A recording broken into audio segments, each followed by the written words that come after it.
welcome back. Welcome back. This is the third time me trying to record this video.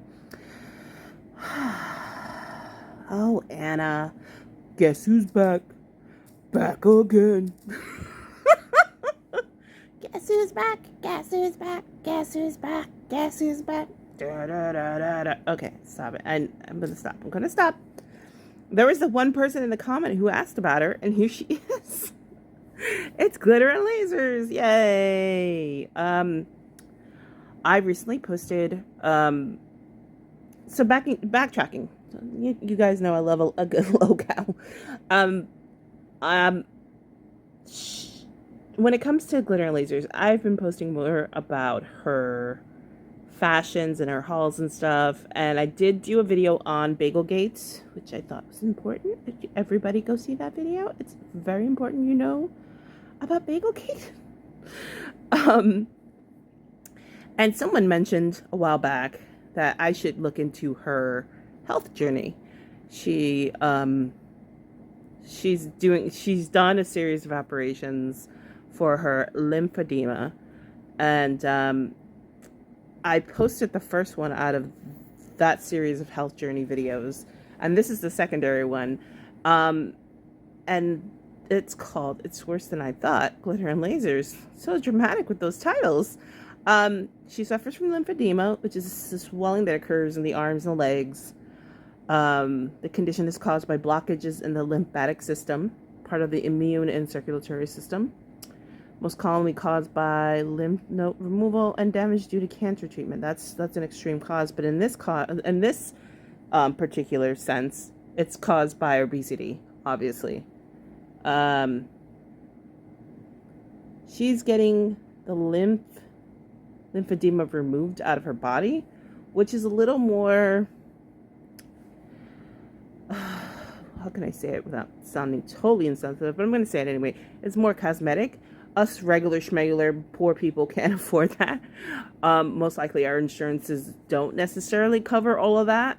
It probably covers physical therapy and compression socks and garments, and maybe skincare stuff.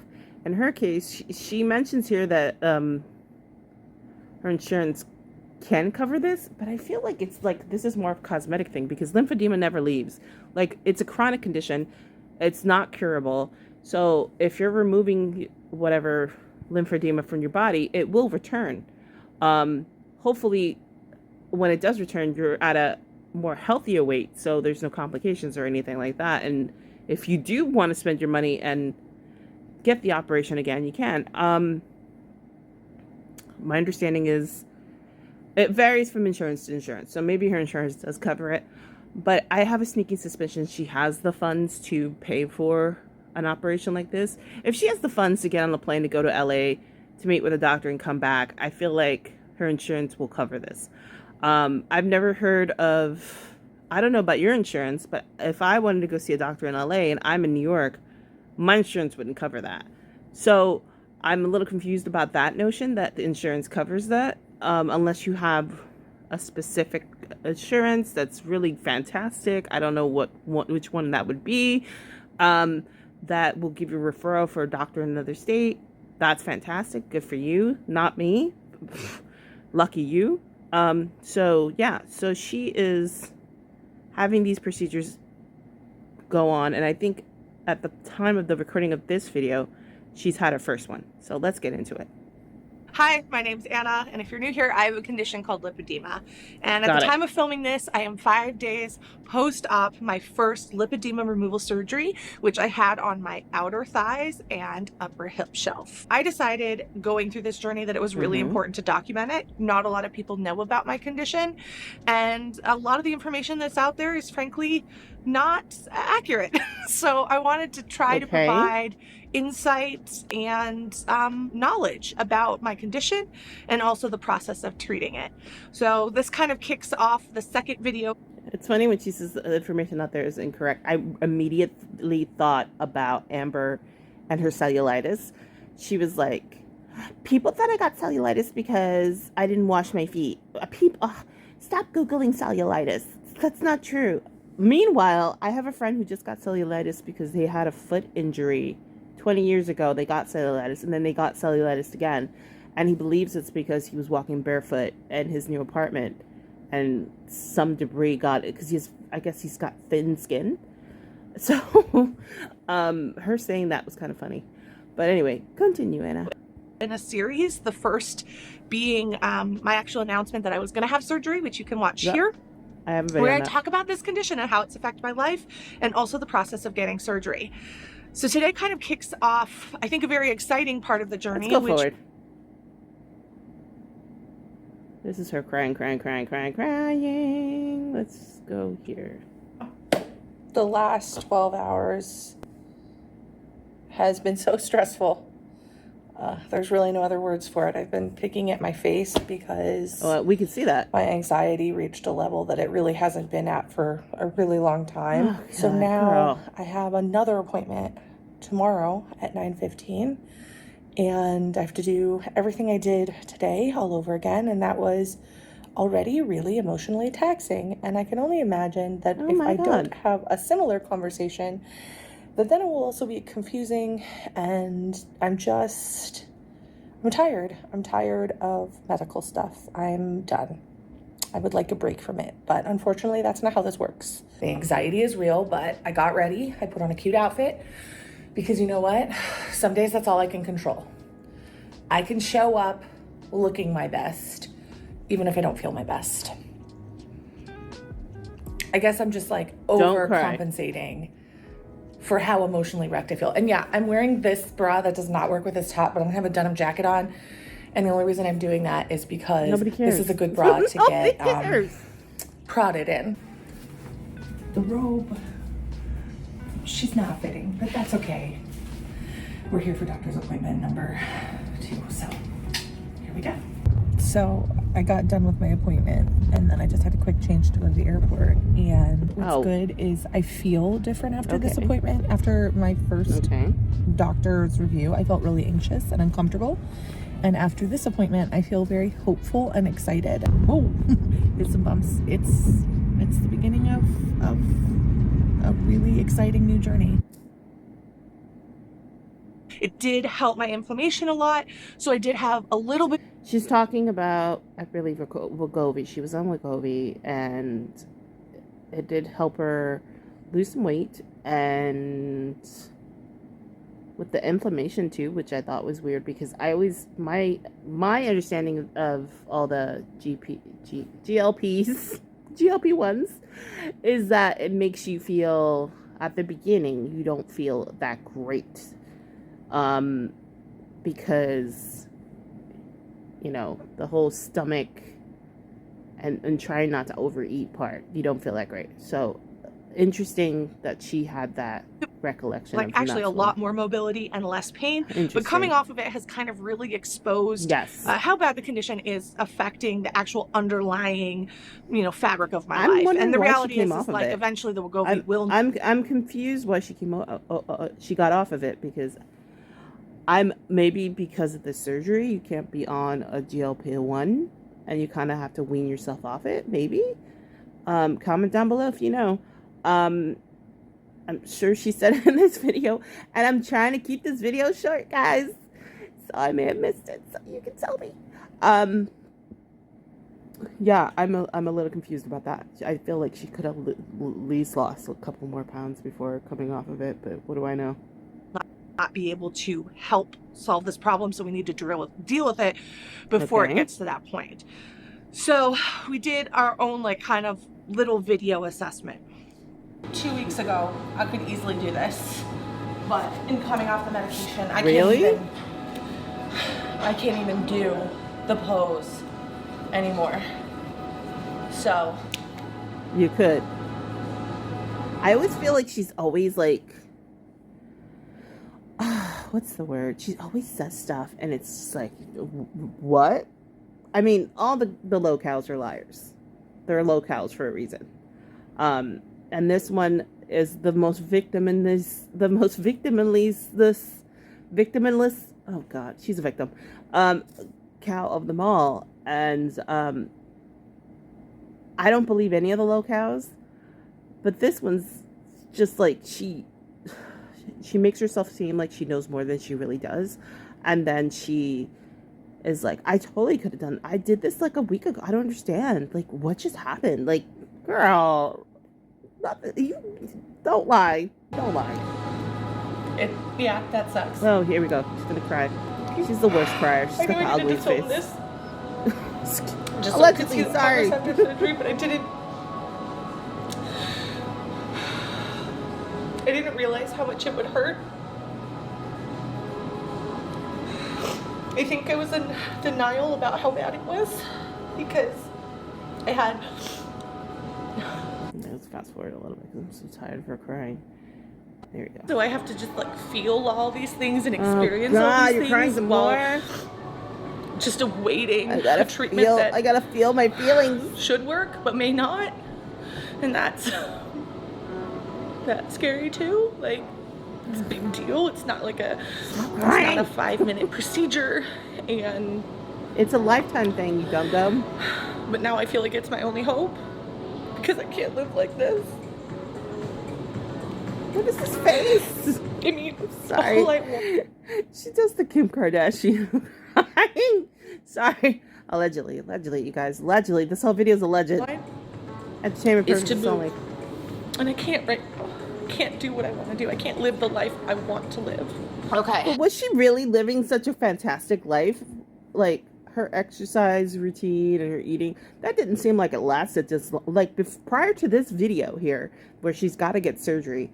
It didn't seem like the whole lifestyle change that she was doing was like a big amount, like a long amount of time. It feels like it was just like maybe under a year. Comment down below, because I just feel like you're making it seem like it was a really long time of you exercising and eating right, but your body's telling me a totally different story. This is what upsets me about these locales. They're like, I'm this weight. Like, for example, Chantal, and she's always like, what, 358? I am 358. Ma'am, 358? You are 358 pounds? Have you just seen the girth of your stomach? Like, we can see it. Like, every time she says she's 358, I swear a butterfly dies. I don't know. I'm just always like, what? Or like when they're just like, I don't know why I gained weight. Like, girl, it's because you eat junk. Just because you don't eat it online or on screen doesn't mean it doesn't have, like, girl, are you sure you were exercising and eating right? I don't think that's what's happening. So I'm going to touch from here all the way up. These, like, if you can see. Yeah, she's in a lot of pain. And then she gets an assessment from her doctor in Los Angeles. I guess. Great. Then this will give me a chance to kind of explain what we're doing. So the purpose is so we can see if you have any I'm going to let her talk a little bit. Functional limitations because of the lymphedema. So we're going to be looking at things like your range of motion, your strength, cardiovascular fitness, how your body composition is, meaning like, are your feet flat? Are you getting enough range of motion at the knee? What is that? So let's see. She does a couple of sitting in some type of chair. You're going to put your arms on your chest like this, and you're going to stand up and sit down. And I'm going to see how many times you can do it in a 30-second interval. Okay. Oh God, my knees are bad today. Like, functionally, I can do the movement, but it hurts. Do I have to keep doing it? Why are you whining? As many just do as it. You can in the 30 seconds, but if you need a break, you can. It just hurts. Like, my knee joints are really bad. It just hurts, and I want you to hear that it hurts. Okay. It's like, I don't, like, in my mind, I'm like, I'll just keep going. But the top of my entitlement. Really so the next test I'm going to have you do, this one's kind of. So the walking thing freaks her out because she thought she had more. I don't know. I'll tell you more at the end. Let's see. Overwhelming for me. About 2 days ago, I tried to do pigeon pose, a stretch that I really used to love, and I physically can't even get my body into it anymore. Okay. I said this to my friend the other night, but I think it's the reality of it. I'm sorry, you're not my therapist, and now you're. No. Do you have a therapist? Do you have a therapist? This is what I... There you go. I think I got very lucky that Wegovy helped me so much with inflammation and pain. But I'm kind of glad that this is happening because it makes me realize I do really need to do the surgery now. Because it's sometimes it's hard being on. I have to say it's hard being a therapist because sometimes you show people their deficits, and that's not. It's hard. It's hard for you to see it. It's like I've been hit by it like so many times in the last week. I will be sharing updates as fast as we can get them done. Yeah, okay. So basically this video is her getting evaluated, her talking about how at one point, this magical, mystical sliding door point where she was a lot more flexible and suddenly the lymphedema has gotten in her way. I personally, allegedly, for entertainment purposes only, feel like that never happened. She's talking about pigeon pose, and I'm like, I know that pose. You telling me you could do pigeon pose, girl? I'll try to post something with this right here when I edit it, but I'll show you what pigeon pose is. I'm like, girl, not too many people could do that.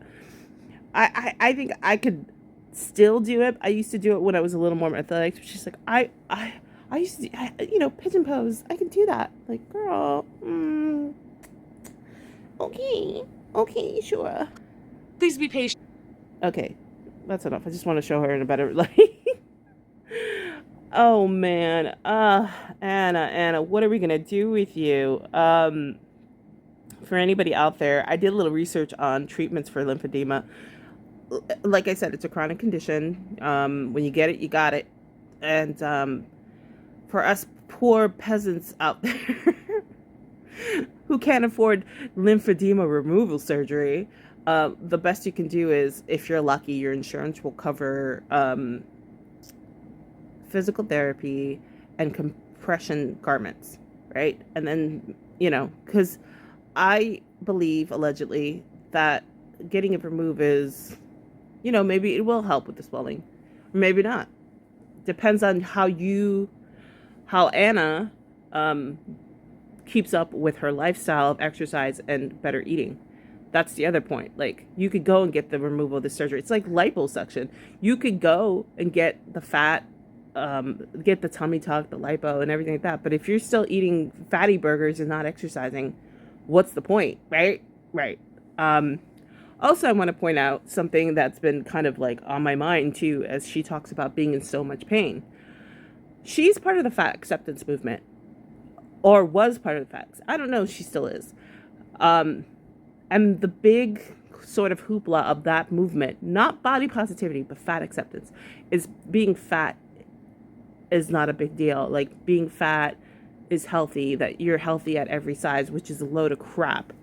So her admitting that she's had pain for quite some time shows you truly how full of shit, excuse my French, that movement is. Because you have these people who are at the forefront of that movement telling you right now that they don't feel well. A lot of them are dying. A lot of them are going on diets. And this one right here is like, I'm in so much pain. I can barely walk because of my lymphedema caused by my obesity. So that should show you right there how full of crap that movement is. We will be watching the rest of the series of videos on her operations and her health journey.